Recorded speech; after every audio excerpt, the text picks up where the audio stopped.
The year was 2847, and the galaxy had forgotten about Earth. Most alien races thought humans were dead. They believed Earth was just an empty rock floating in space. The planet appeared on old star maps, with a warning label that said, "Dead system, no life detected." For 800 years, no signals came from the small blue world that once housed billions of people. Dr. Elena Vasquez walked through the underground tunnels beneath what used to be New York City. Her footsteps echoed in the empty corridors.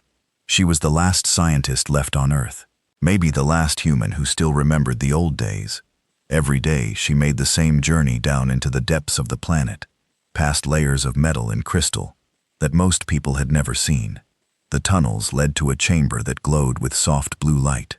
Ancient machines hummed quietly in the walls. These were not human machines, though humans had learned to use them. The technology came from a race so old that even their name was forgotten. They had left these gifts behind before disappearing into the stars millions of years ago. In the center of the chamber lay a figure on a bed made of living crystal. The man looked like he was sleeping, but Elena knew better. Commander Marcus Kane had been in this state for 8 centuries. His chest rose and fell slowly. His face looked peaceful, but there was power in his stillness. Power that could shake the foundations of the galaxy. Elena checked the readings on her tablet. Everything looked normal. The Guardian's life signs were stable. The ancient alien technology that kept him alive continued to work perfectly. She had been doing this job for 30 years, just like her mother before her, and her grandmother before that. Her family had watched over the Guardian for generations. "Still sleeping, Marcus," she whispered to the still figure. "The galaxy is quiet today. No threats, no invasions, just like yesterday and the day before that." But Elena was wrong. Far above, in the cold space between the stars, something was moving toward Earth. The Celestial Consortium ruled most of the galaxy. Now, 7 different alien races had joined together to form the most powerful government the stars had ever seen. They controlled trade routes, made laws, and decided which planets could be colonized.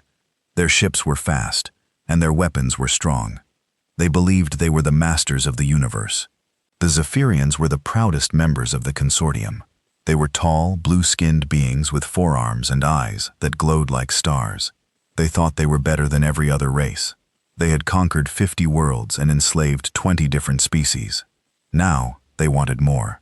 Admiral Keith Varr stood on the bridge of his flagship, the Stellar Dominator.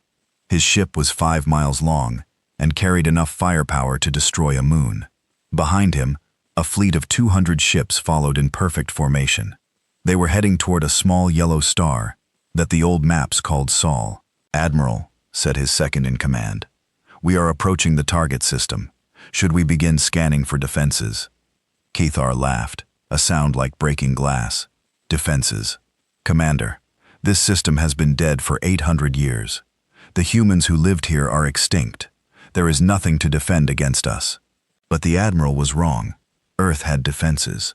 They were just sleeping like the Guardian who protected them.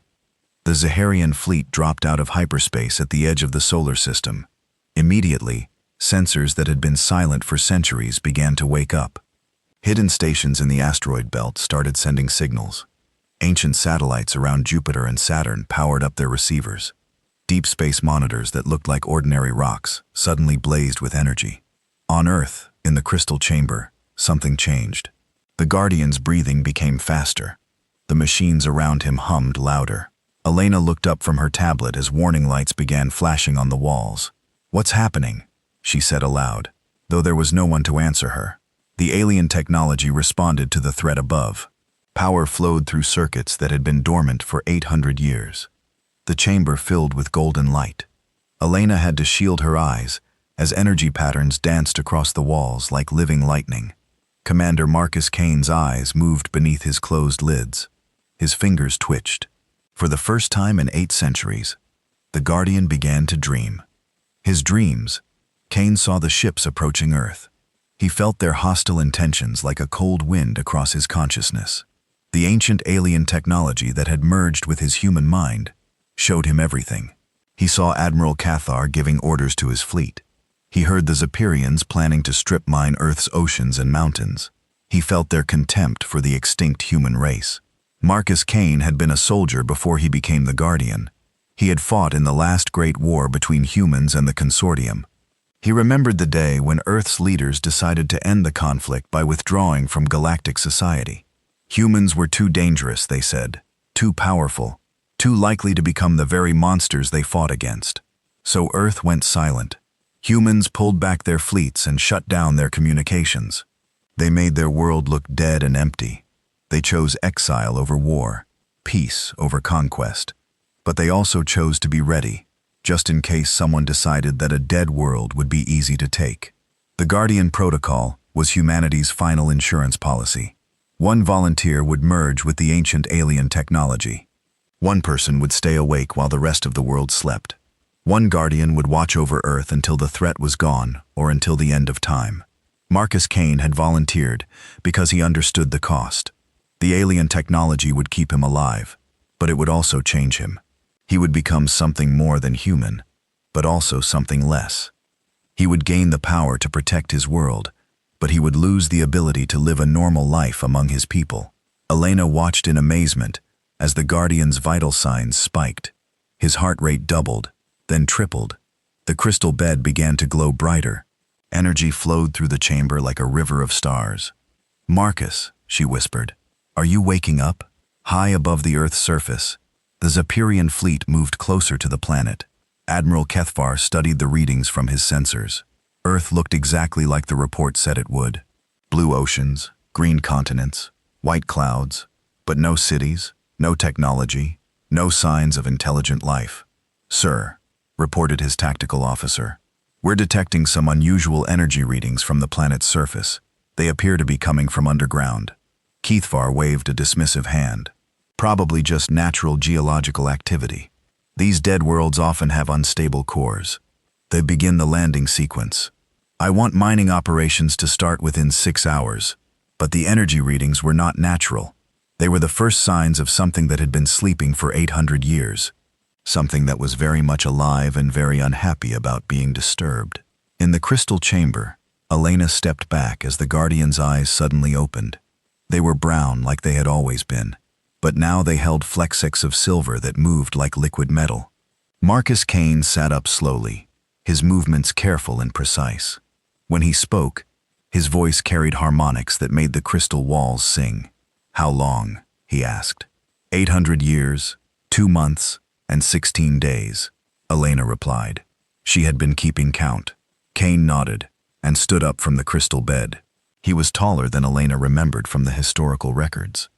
The alien technology had changed his body as well as his mind. His muscles moved with fluid grace. His skin had a faint luminescent quality. When he turned his head, Elena could see circuit patterns just beneath the surface of his neck.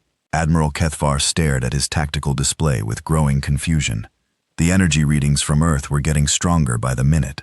What had started as small blips on his sensors were now massive power signatures that made his ships. Computers struggled to calculate their true strength.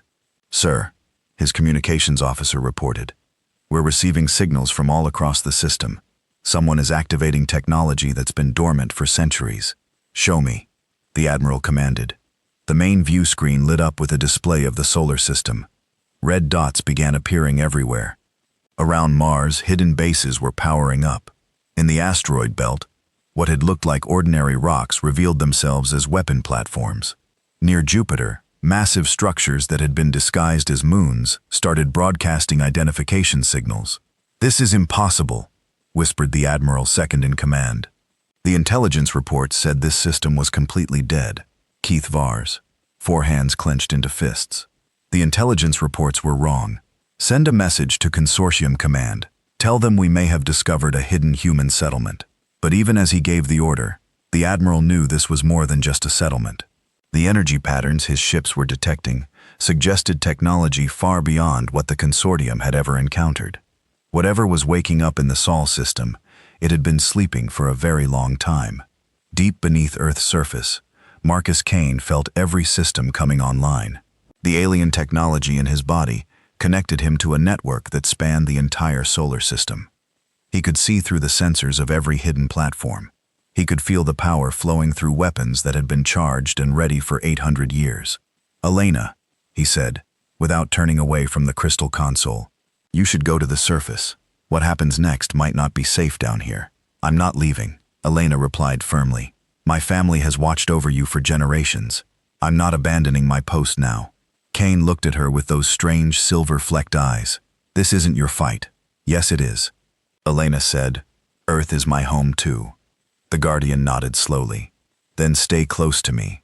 The alien technology will protect you as long as you're near. Above them, the first Zephyrian scout ships entered Earth's atmosphere. They expected to find empty cities and abandoned settlements.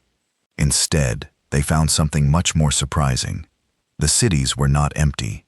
Humans lived there, millions of them. They worked in their fields and walked through their streets just like they had for centuries. But something was different about these people. They moved with purpose. They looked up at the alien ships without fear, and when the Zephyrian vessels opened fire on what they thought was an easy target, they discovered that humans had learned new ways to protect themselves. Force fields shimmered into existence around every city. The Zephyrian energy weapons struck the barriers and simply vanished, absorbed by technology that turned attacks into power for Earth's defenses. Children played in parks, while warships fired overhead, protected by shields that had been waiting 800 years for this moment. Admiral shouted his tactical officer, Our weapons aren't working. The humans have some kind of defensive technology that's absorbing our fire. Keithvar watched in disbelief as his scout ships reported the same thing over and over. Every attack was stopped. Every weapon was neutralized. The humans on the surface continued their daily lives as if nothing was happening. How is this possible? He demanded. His answer came from the voice that had warned him earlier. The Guardian's words filled every ship in the fleet, coming through their communication systems, whether they were turned on or not. You were told to leave, Marcus Kane said. You chose to attack instead. Now you will learn why the galaxy was safer when Earth remained silent.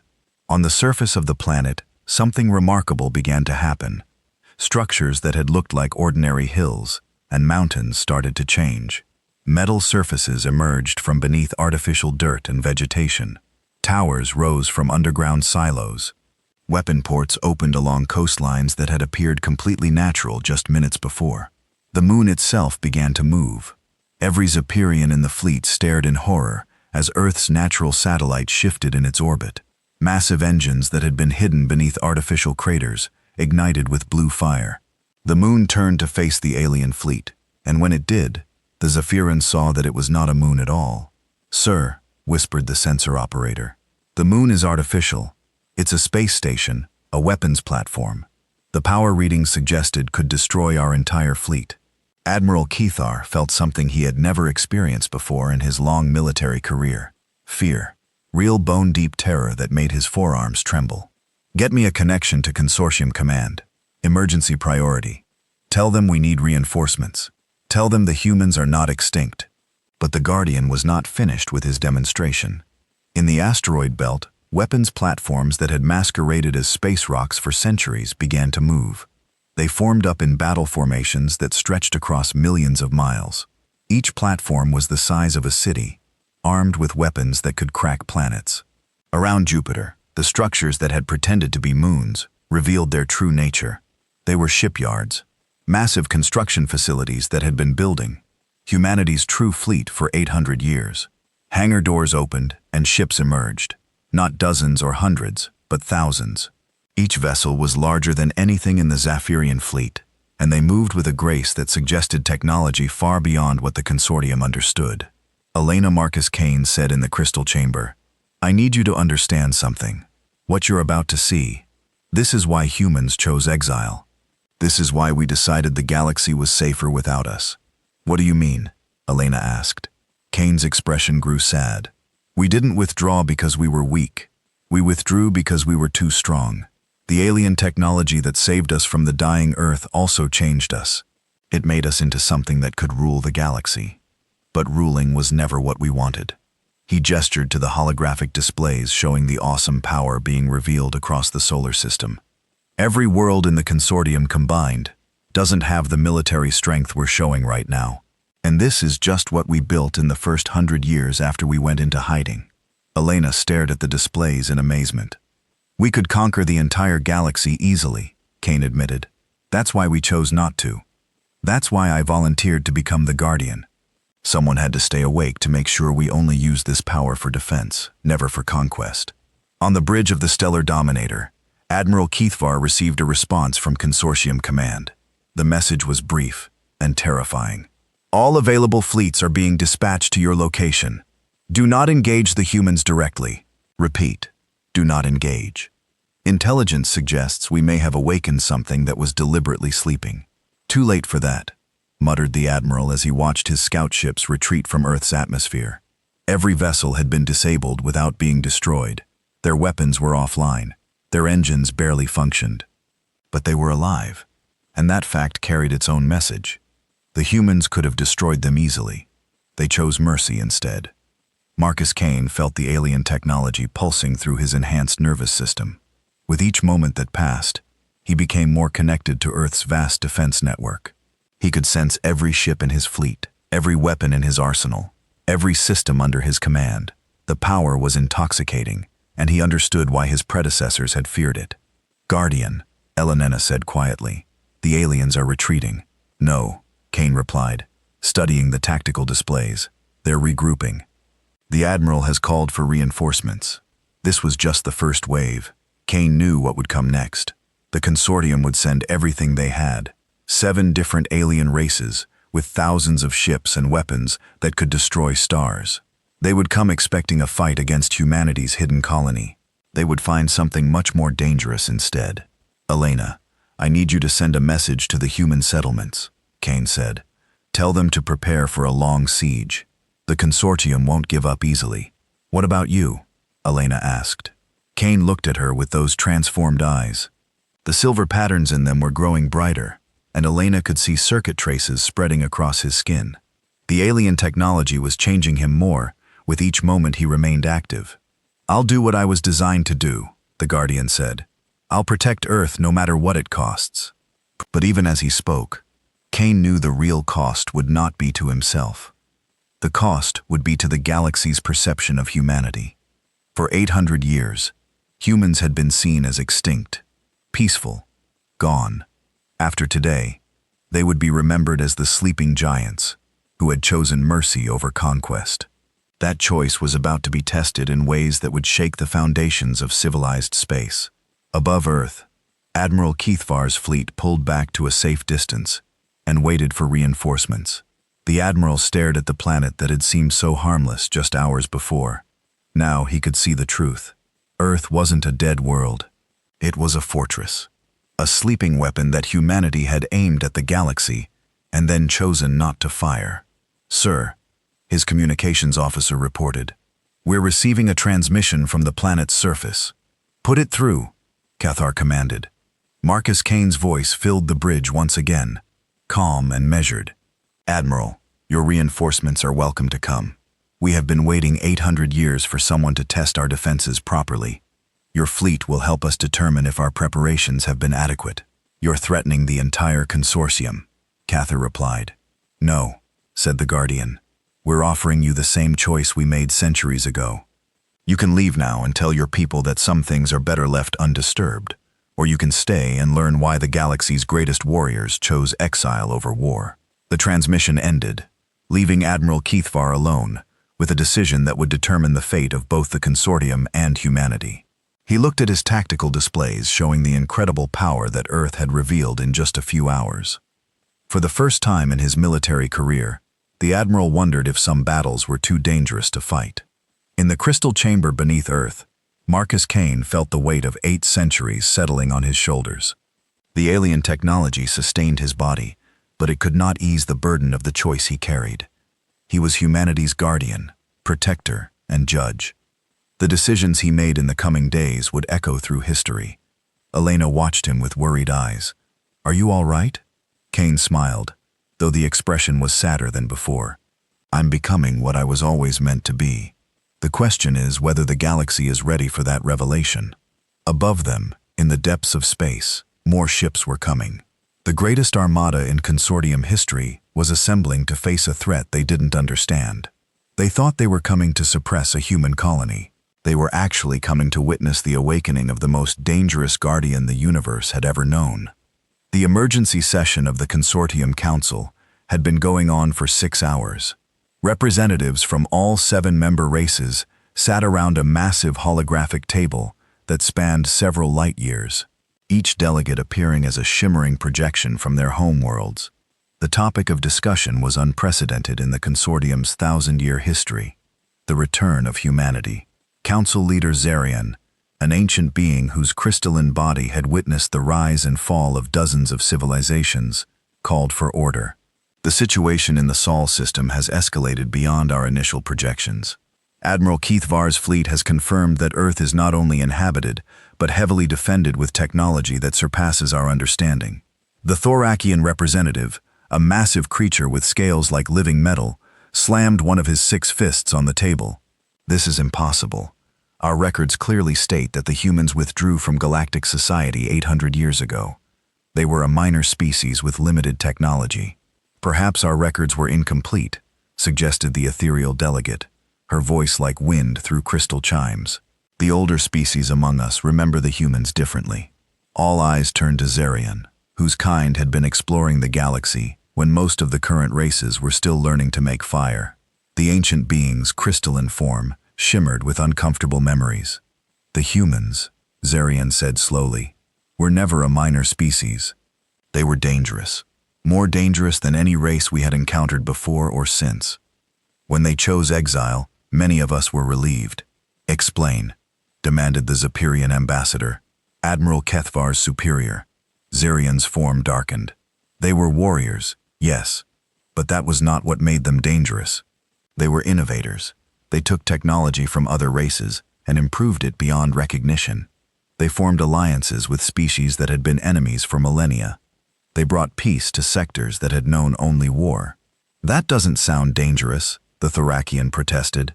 It was, Sirion replied, because they were too good at it. Too successful, too powerful.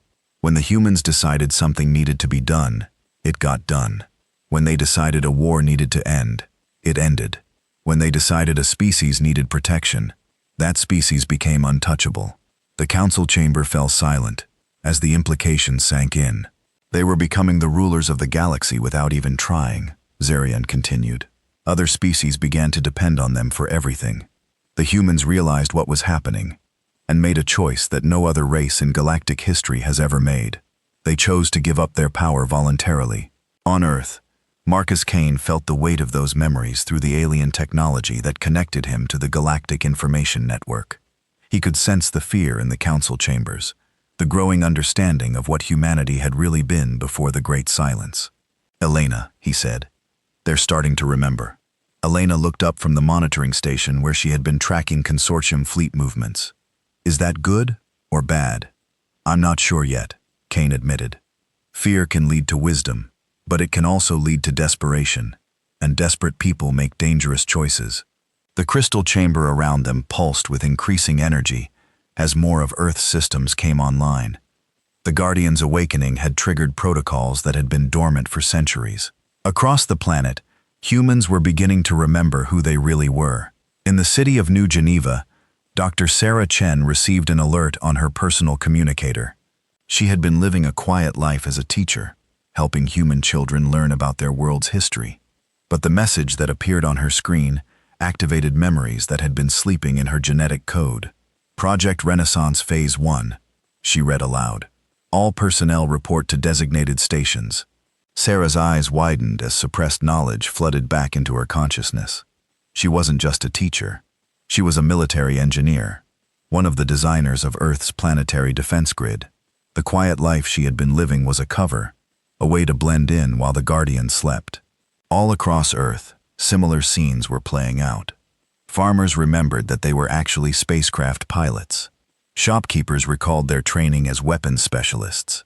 Children playing in parks suddenly understood that their games were actually practice for roles they would one day fill in humanity's true society.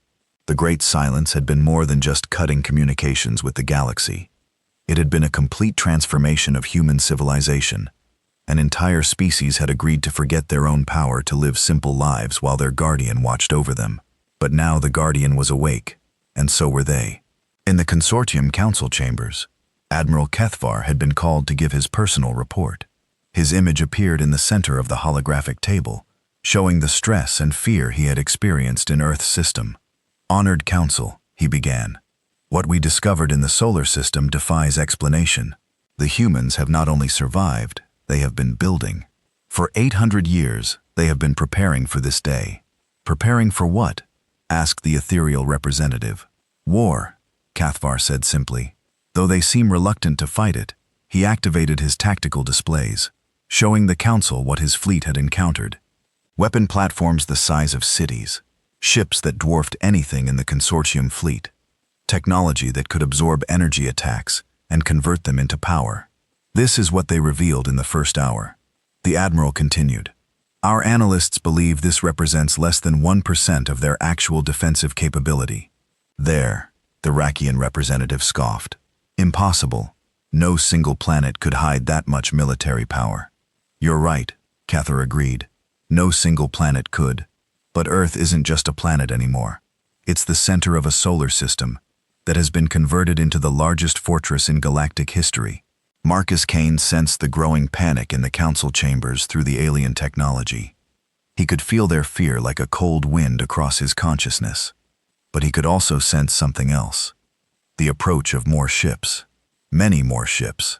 "Elena," he said, "how many vessels are heading our way?" Elena checked her displays. "The long-range sensors are detecting massive fleet movements from all consortium territories. Conservative estimate over 10,000 ships." Kane nodded. He had expected this. The consortium would not accept the return of humanity without testing their strength, but they had no idea what they were really facing. "Guardian to all Earth defense stations." Kane spoke, his voice carrying across every human settlement and military base on the planet. "Prepare for full system activation. This is not a drill." The response was immediate. Across Earth, hidden doors opened in mountainsides. Entire forest moved aside to reveal launch bays. Lakes drained to expose submarine pens that had been disguised as natural formations. The planet itself began to transform, showing its true nature as humanity's ultimate weapon. But the most dramatic change was happening to the moon. The artificial satellite continued its rotation, revealing more and more of its true structure. Gunports the size of city blocks opened along its surface. Energy collectors that had masqueraded as craters began to glow with gathered power. Hangar bays large enough to hold entire fleets prepared to launch their contents. Admiral Kethvar watched in horrified fascination as humanity's deception was fully revealed. "Council," he reported, "the moon is not a natural satellite. It's a battle station, possibly the largest weapon ever constructed." In the crystal chamber, Kane felt the alien technology's influence spreading through his body. His skin now glowed with circuit patterns that pulsed in rhythm with Earth's defensive systems. His eyes had become entirely silver, reflecting the network of information that flowed through his enhanced mind. "Elena," he said, "you should know that I'm changing. The longer I stay active, the more the alien technology integrates with my consciousness. Soon I may not be entirely human anymore." Elena reached out and took his hand. His skin felt warm, but somehow different, as if energy flowed just beneath the surface. "You're still Marcus. I can see it in your eyes." "For now," Kane agreed. But the Guardian Protocol was designed for a single final defense. If this conflict continues, I may have to make choices that human Marcus would never make. Above Earth, the first waves of consortium reinforcements began arriving in the outer solar system. The fleet that assembled was unlike anything in recorded history. Ships from 7 different races, each with their own weapons and tactics, all united in their determination to deal with the human threat. The fleet was commanded by High Admiral Therian military genius, who had never lost a battle. His flagship, the Voidrender, was a super dreadnought capable of destroying planets. Behind him came the pride of 7 civilizations, the Thorakian battle cruisers with their impenetrable armor, the ethereal stealth ships that could phase between dimensions, the crystalline vessels of Xyrion's people that could regenerate from almost any damage. "All ships," Thanos commanded, "maintain formation. We are here to demonstrate consortium strength, not to genocide the humans. Our goal is to force their surrender and integration into proper galactic society." But even as he spoke, The High Admiral felt a growing unease. His sensors were showing energy readings from the Sol system that shouldn't be possible. Whatever the humans had been building during their 8 centuries of silence, it was beyond anything the Consortium had ever faced. Marcus Kane felt the massive fleet approach like pressure against his expanded consciousness. Through the alien technology, he could sense every ship, every weapon, every plan the Consortium commanders were making. The network that connected him to Earth's defenses also connected him to information systems across the galaxy. "They're not coming to destroy us," he told Elena. "They're coming to force us back into their society. They want to control us. Will you let them?" Elena asked. Kane's silver eyes reflected the holographic displays around them. The question was more complex than Elena realized. The alien technology gave him the power to destroy the approaching fleet easily, but destroying them would mean revealing the full extent of humanity's transformation, and that knowledge would terrify the galaxy into an even larger war. "I'll give them the same choice we made 800 years ago." Kane decided they can accept that some things are better left alone, or they can learn why we chose exile over conquest. The Guardian began to reach out through Earth's communication systems, preparing to make contact with the approaching Consortium fleet. But he was also preparing for something else. The possibility that words would not be enough, and that the galaxy would have to see the true power of awakened humanity. High Admiral Tate was studying tactical reports when his communications officer announced an incoming transmission from Earth. "Sir, we're receiving a broad-spectrum message directed at the entire fleet." "Put it through," the Admiral commanded. Marcus Kane's voice filled every ship in the Consortium armada. When he spoke, it was with the authority of someone who had watched over an entire world for 8 centuries. "Consortium fleet," the Guardian said, "you are approaching a sovereign system that wishes no conflict with your government. We ask that you withdraw and allow the galaxy to continue as it has for the past 800 years. High Admiral Thane Koss activated his response transmitter. "Human Guardian, the Consortium cannot allow a military power of your magnitude to exist outside our authority. You will surrender your weapons and submit to Consortium oversight." The silence that followed lasted for exactly 30 seconds. Then Marcus Kane's laughter echoed through every ship in the fleet. It was not a sound of humor, but of sad recognition. "Admiral," the Guardian said, "you have just made the same mistake that led us to exile ourselves 800 years ago. You assume that power must be controlled by those who fear it." In the crystal chamber, Elena watched as Marcus Kane's transformation accelerated. The circuit patterns on his skin grew brighter. His connection to the alien technology deepened. She could see the moment when the last purely human part of him accepted what he had to become. "Elena," he said softly, "the galaxy is about to remember why it was safer when we remained silent." Above Earth, 10,000 alien ships prepared to face a defense that they couldn't understand, commanded by a Guardian whose power they couldn't imagine. The greatest military force in Consortium history was about to discover what humanity had been hiding in the darkness between the stars. The heavens themselves were about to stand frozen in shock. High Admiral Think stood on the bridge of the Void Render, staring at the tactical display that showed the Sol system in perfect detail.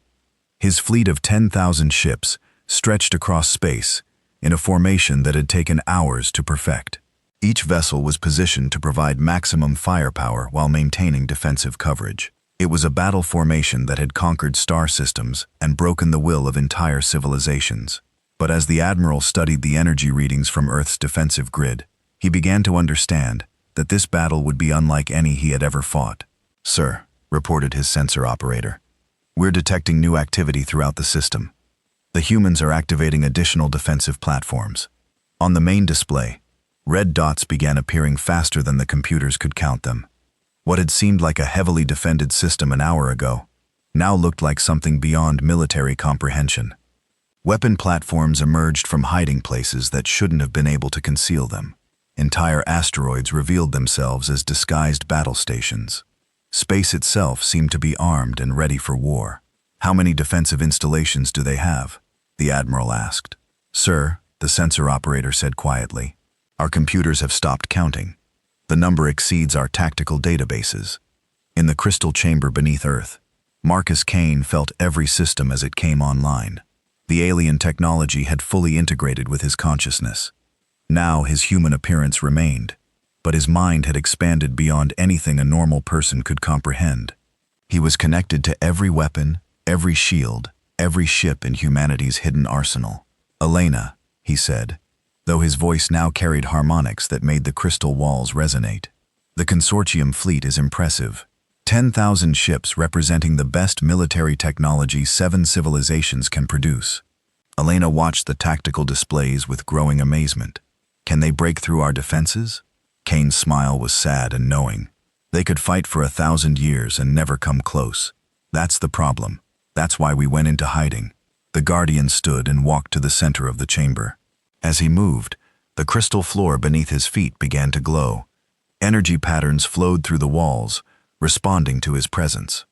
He raised his hand, and holographic displays filled the air around him, showing the true scope of Earth's transformation. "Look," he said to Elena. "Really, look. See what we built during our 8 centuries of silence." The displays showed more than just weapons and defenses. They showed an entire civilization that had been rebuilt from the ground up. Humans lived in cities that were actually massive underground complexes. Their farms were covers for industrial facilities that could produce entire fleets. Their schools taught children not just history and mathematics, but the sciences of space warfare and alien technology. Every human on Earth was a soldier, whether they knew it or not. Every settlement was a fortress. Every peaceful valley hid weapons that could devastate planets. Humanity had not just survived their exile. They had used it to become something that the galaxy had never seen before. "We became what we were afraid of becoming," Kane said softly. "A species so powerful that we could rule the universe without even trying. The only thing that kept us from conquering everything was our own choice to remain hidden." "Hi, Admiral." Think Kaz received a priority transmission from the Consortium Council. The holographic image of Council Leader Zirion appeared on his bridge. The ancient being's crystalline form flickering with agitated energy. Admiral Zirion said, "Our intelligence networks have been analyzing the human defensive capabilities. What you are facing is not just a military installation. It is the culmination of 8 centuries of preparation for this exact scenario." "Understood, Council Leader," then replied, "My fleet is ready for extended combat operations." "No," Zirion said urgently. "You don't understand. Our projections suggest that the humans have enough firepower in the Sol system to destroy the entire Consortium fleet 10 times over.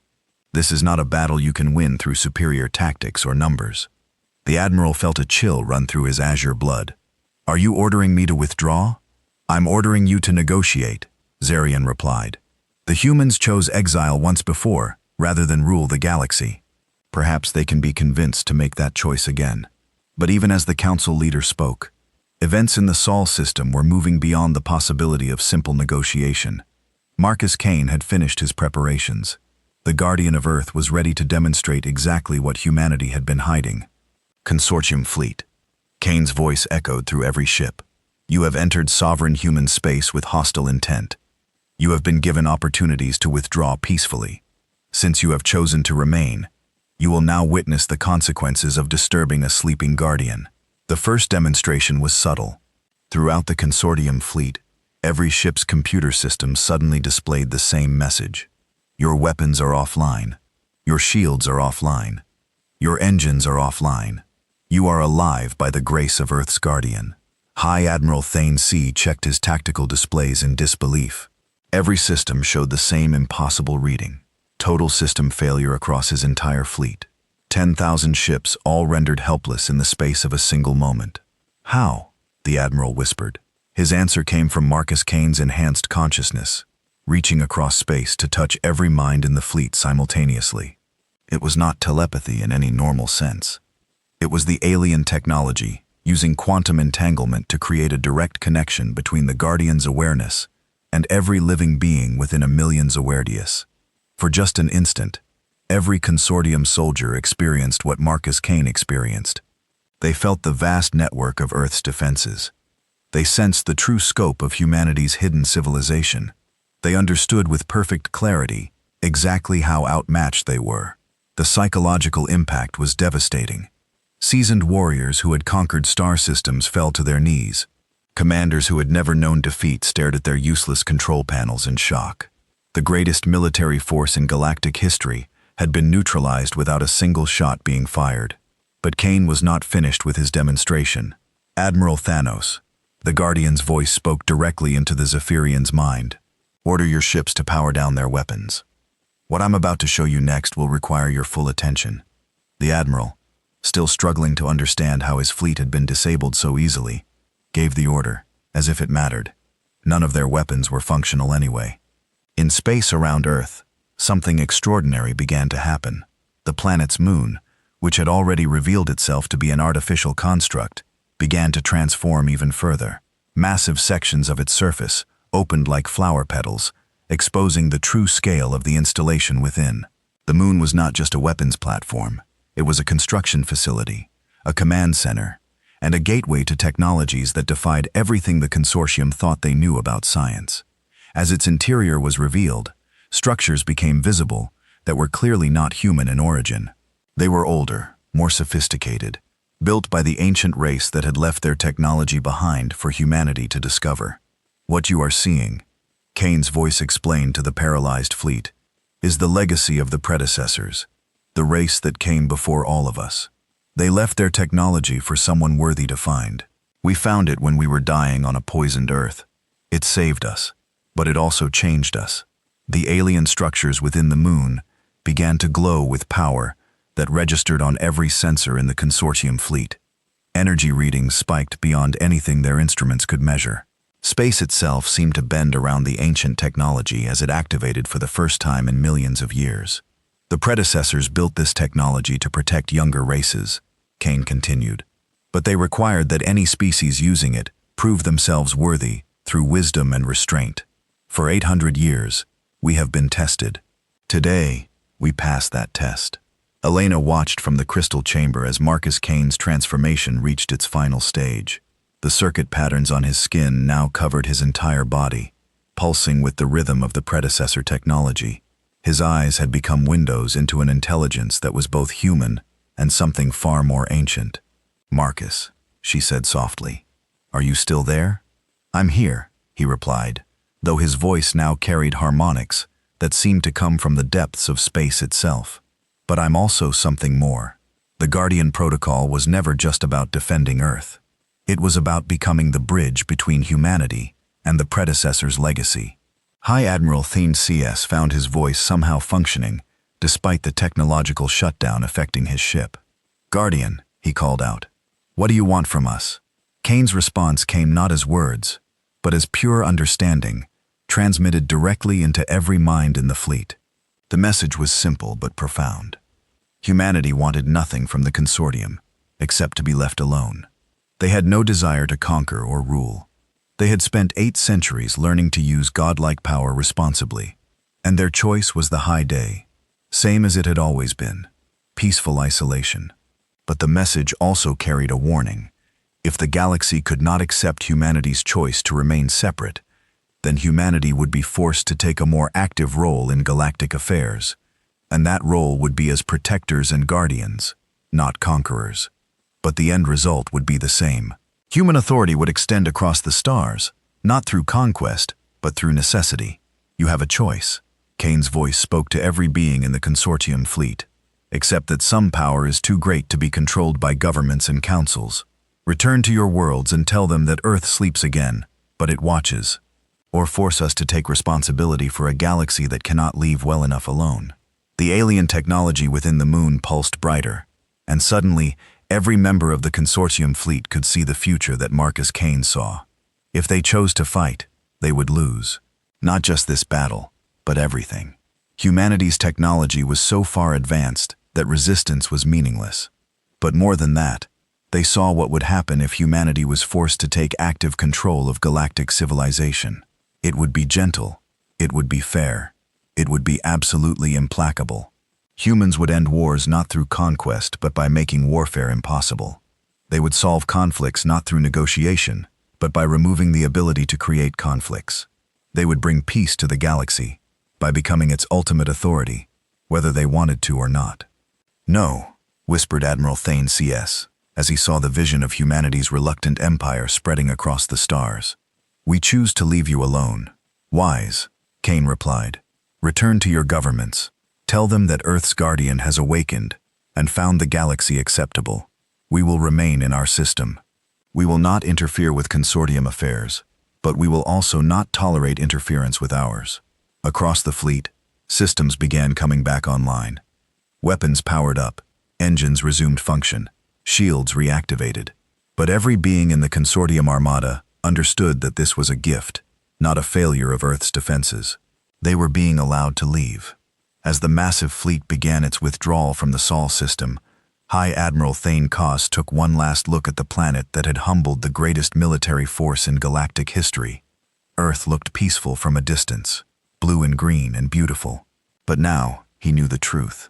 It was the most dangerous place in the universe, guarded by beings who had chosen mercy over mastery.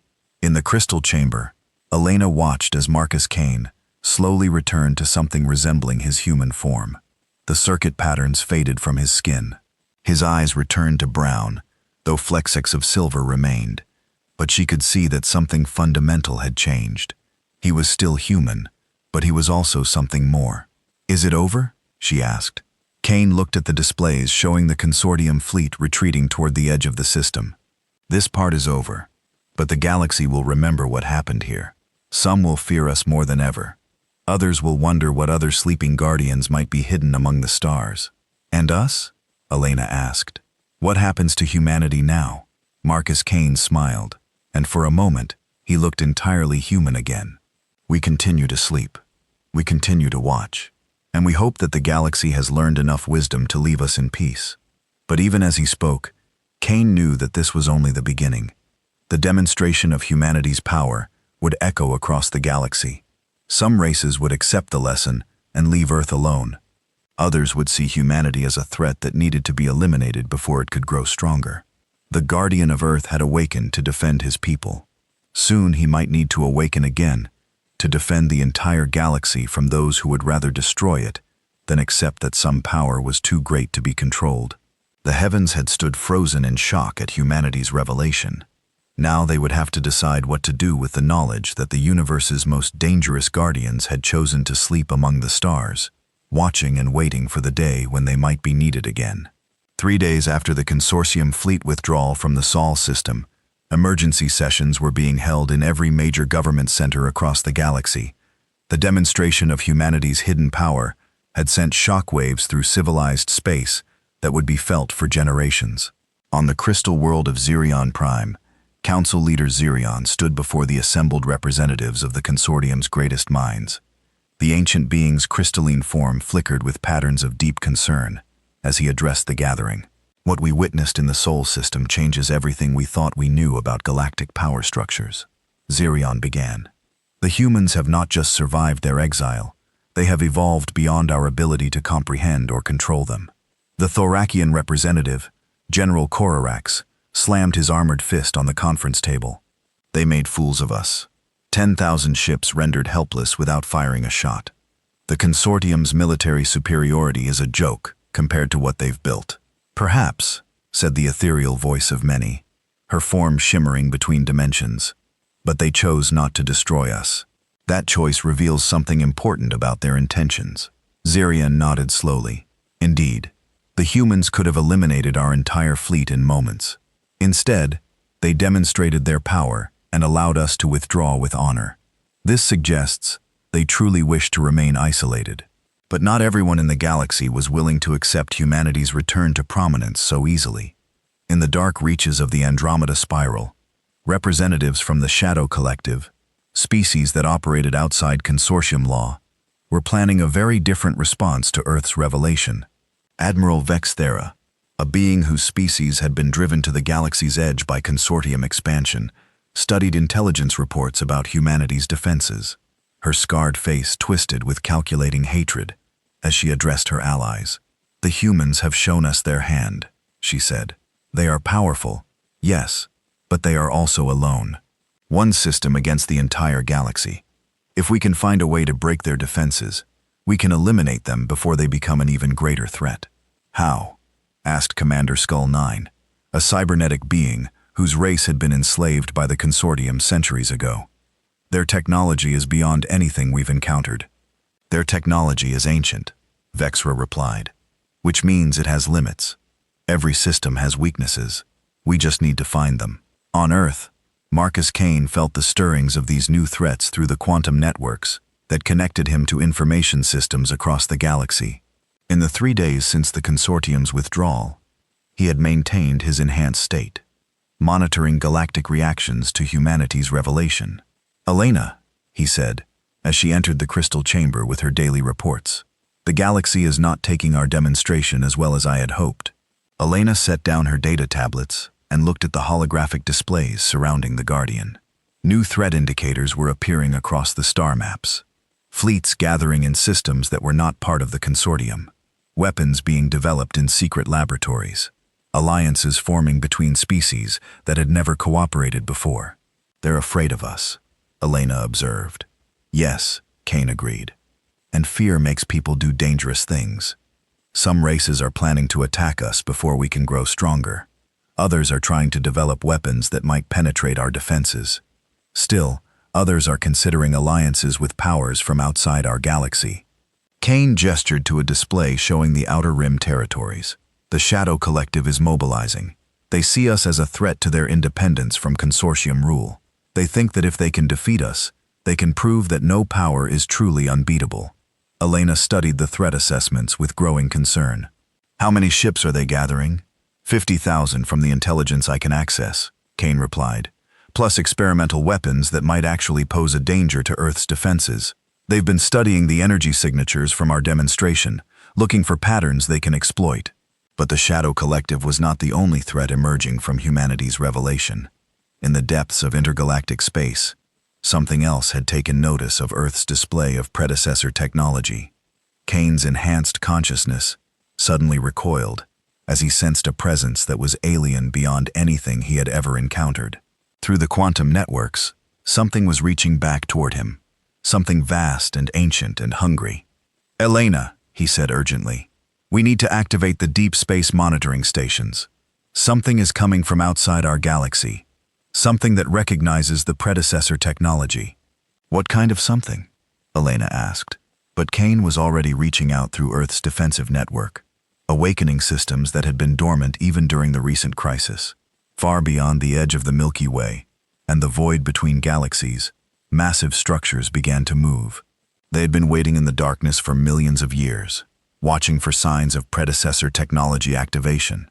The demonstration that had driven off the consortium fleet had also served as a beacon, calling to intelligences that viewed the galaxy as territory to be reclaimed. The harvesters were coming. In the crystal chamber, Kane's transformation accelerated beyond anything Elena had seen before. The alien technology was responding to the new threat by integrating even more deeply with his consciousness. Circuit patterns blazed across his skin like living fire. His eyes became completely silver, reflecting data streams that flowed faster than any human mind could process. "Elena," he said, though his voice now carried harmonics that seemed to come from the depths of space itself. "I need you to understand what's happening. The predecessor technology was not just given to us randomly. We were chosen to be guardians against something specific." "Against what?" Elena asked, though she was beginning to fear the answer. "Against the harvesters," Kane replied, "the race that destroyed the predecessors. They've been sleeping in the void between galaxies, waiting for someone to activate predecessor technology again. Our demonstration 3 days ago was like lighting a signal fire that they could see from billions of light years away." The implications hit Elena like a physical blow. "How long do we have?" Kane's consciousness expanded across space, touching the edge of galactic sensors and beyond. What he saw made his enhanced heart race with alarm. 6 months, maybe less. They're traveling through folded space at speeds that shouldn't be possible. Across Earth, humanity began to wake up to their true purpose. The quiet farmers and teachers and shopkeepers who had lived peaceful lives during the Great Silence felt knowledge stirring in their genetic memory. They remembered that they were not just colonists on a hidden world. They were the chosen guardians of an entire galaxy. In New Geneva, Dr. Sarah Chen stood before a gathering of Earth's hidden leaders. The transformation of human society was happening with startling speed as suppressed memories and training reasserted themselves. "The Guardian has called for full activation," she announced. "All defensive protocols are now active. All citizens are to report to their designated roles. This is not an exercise." Across the planet, the real scope of humanity's preparation became visible. Cities that had looked normal revealed themselves as massive military installations. Underground facilities that could build fleets emerged from beneath farmland. Training centers that had masqueraded as schools began producing soldiers, pilots, and technicians at a rate that defied belief.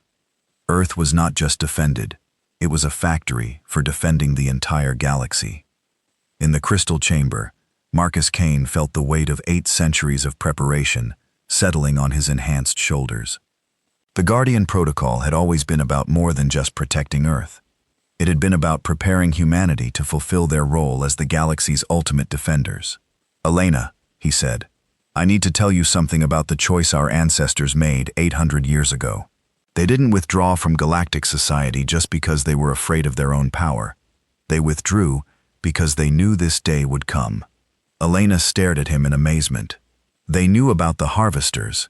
The predecessors left records," Kane explained, "hidden in the deep archives of their technology.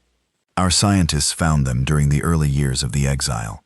They learned that the harvesters would return when predecessor technology was activated on a large enough scale. Earth's leaders decided to prepare for that day, rather than warn the galaxy and cause a panic." The full scope of humanity's sacrifice became clear to Elena. For 8 centuries, an entire species had lived in exile, preparing for a war that might never come. They had given up their place in galactic civilization to become secret guardians against a threat that most of the galaxy didn't even know existed. "And now?" Elena asked. Kane's silver eyes reflected the holographic displays showing threats converging on the Sol system from multiple directions. The Shadow Collective's fleet was forming up in the Outer Rim. Consortium forces were repositioning despite their official withdrawal. And from beyond the galaxy's edge, the harvesters were coming with technology that had once defeated the most advanced civilization in universal history. "Now," Kane said, "we do what we were designed to do. We protect the galaxy, whether it wants our protection or not." The Guardian began reaching out through quantum space, establishing contact with every defensive installation in the solar system. But more than that, he began activating systems that had been built during the early centuries of exile. Systems designed not just to defend Earth, but to carry the fight to the enemy. High Admiral Thunek, now leading the Consortium's observation force at a safe distance from Earth, received a transmission that made his azure blood run cold. Marcus Kane's image appeared on his command screen. But the human looked different now. More alien, more powerful, more terrifying, in his calm certainty. "Admiral," the Guardian said, "I regret to inform you that your fleet's withdrawal has not ended this crisis. Forces are converging on this system that will threaten not just Earth, but the entire galaxy. I am offering the Consortium one final choice." "What choice?" Think asked, though he dreaded the answer. "Accept humanity as the galaxy's protectors," Kane replied, "or watch as we protect you anyway, regardless of your preferences." The transmission ended, leaving the Admiral staring at his tactical displays. New energy readings were coming from Earth, but these were different from the defensive systems that had been revealed before. These readings suggested offensive capabilities that could project power across interstellar distances. On Earth, Elena watched as Marcus Kane made the final transformation from human guardian to something beyond mortal understanding. The alien technology had completely integrated with his consciousness. Now, he was no longer just connected to Earth's defenses. He was Earth's defenses. And more than that, he was becoming the focal point for humanity's true purpose. "The galaxy will never be the same," Elena said softly. "No," Kane agreed, "but it will survive. The harvesters destroyed the predecessors because the predecessors faced them alone. Humanity will not make that mistake. We have had 8 centuries to prepare, and we have prepared well." As if, to emphasize his words, reports began flooding in from across human space. The fleet that emerged from Earth's hidden shipyards was beyond anything the galaxy had ever imagined. Ships the size of small moons, armed with weapons that could rewrite the laws of physics. Vessels that existed partially outside normal spacetime, immune to conventional attack. technology that made the consortium's most advanced warships look like primitive chemical rockets. But the most important revelation was that Earth was not humanity's only stronghold. Across the galaxy, on worlds that had been written off as dead or uninhabitable, human settlements revealed themselves. Each one was a fortress. Each one was a guardian post. For 8 centuries, humanity had been secretly preparing the entire galaxy for the war that was coming. The harvesters would find not an unprepared galaxy ruled by squabbling civilizations, but a fortress galaxy, defended by guardians who had spent 800 years learning to use the predecessor's legacy responsibly. Marcus Kane, the guardian of Earth, felt the network of human defenses activating across the galaxy. His consciousness expanded to touch every installation, every ship, every guardian who had volunteered to become more than human in order to protect those who remained human. "Elena," he said, though his voice now carried the weight of worlds, "tell the historical records that humanity's exile is over. Not because we chose to return, but because the galaxy needs guardians, and we are the only ones who can fill that role." In the depths of space, the harvesters continued their approach toward a galaxy they thought would be easy prey. They had no idea that they were about to face the children of the predecessors, a race that had learned not just to use ancient DM technology, but to improve upon it. The final battle for the galaxy's survival was about to begin, and humanity was ready.